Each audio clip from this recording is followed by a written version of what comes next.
Sore wrists can be pretty common in yoga. And when we're trying to do anything where we're holding ourselves up, whether that's on the hands and knees or a downward facing dog, a lot of times the cues are asking us to keep our hands and wrists in a very specific way. This tutorial is going to show you something a little bit different, something a little bit out of the box that might feel better for your wrists. I've got some different tips to hold yourself up without getting that persistent wrist pain. Now, keep in mind, one of the things when it comes to wrist pain is that it's important to keep stretching and it's important to keep mobilizing your wrist joints. And I've got a bunch of different tutorials about some really great wrist stretches, and those are going to be linked up in the little info box above me. So go check those out after for that good maintenance and love and support of healthy wrists. But this tutorial is just going to show you some different modifications and variations that you can do when you're in a yoga class that's going to feel right for your body. I'm Bree Johnson of Heart and Bones Yoga, and let's do this. Now, I'm in a living room with no yoga mat. I'm using really nice soft carpet. And really, this tutorial doesn't really matter whether you have a yoga mat or not, because it's all about how and what angle we're holding our wrists.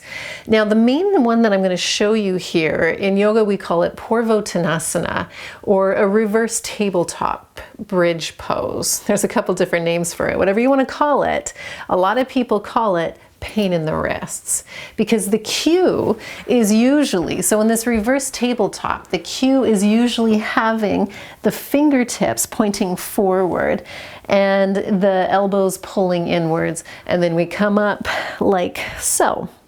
And that's a lot to ask for wrists that have lived in this position rather than this position.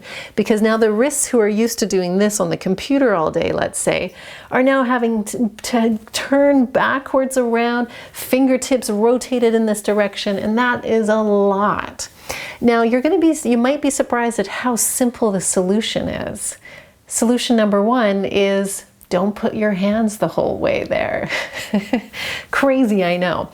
But it's simple, but maybe not as common, because something about yoga I think tends to, sometimes the cues can be very, this is the way you have to have your hands. This is the way you have to have your feet. And sometimes that's not the case, and that's not the way. And I'm here to remind you that that is the case. So here's a quick little tip.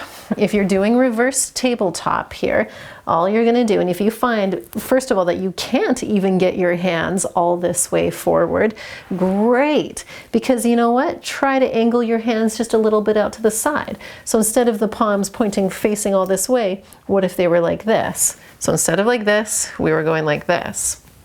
And then you try that. And then you press a little bit of weight, lift the hips up and go, nope, not good. And then you could turn your hands out to the side a little bit more and see, does that feel better for my wrists? Maybe it does. And then you can go bit by bit, rotating, rotating, rotating. And then there we go. So you might find whatever angle is taught initially for you, because sometimes it's even taught back this way with the fingertips pointing behind you. But I'd love you to know and be empowered in your own practice and in your own body that any angle is just fine. In fact, even if you're a yogi who's been doing this pose for a long time, I recommend playing with the different angles in your hands, because that's bringing variety and diversity, a different experience in your wrists, for your arms, and for your shoulders. And all variation has benefit.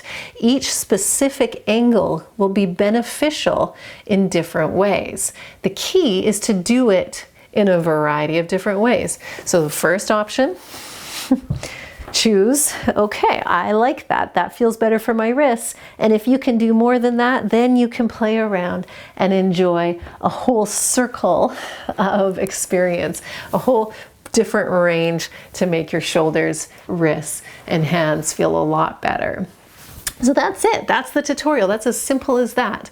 Play with it. See how it feels in your body. See if you can incorporate that into a yoga practice, and if that makes the difference in the end for a little bit less wrist pain. because a sustainable approach to yoga is going to fulfill your life in many different ways, and especially as we get older. So thanks again. I'm Bree Johnson. Feel free to subscribe. Feel free to join the newsletter. A whole bunch of links in the information below the video here. See you in the next tutorial.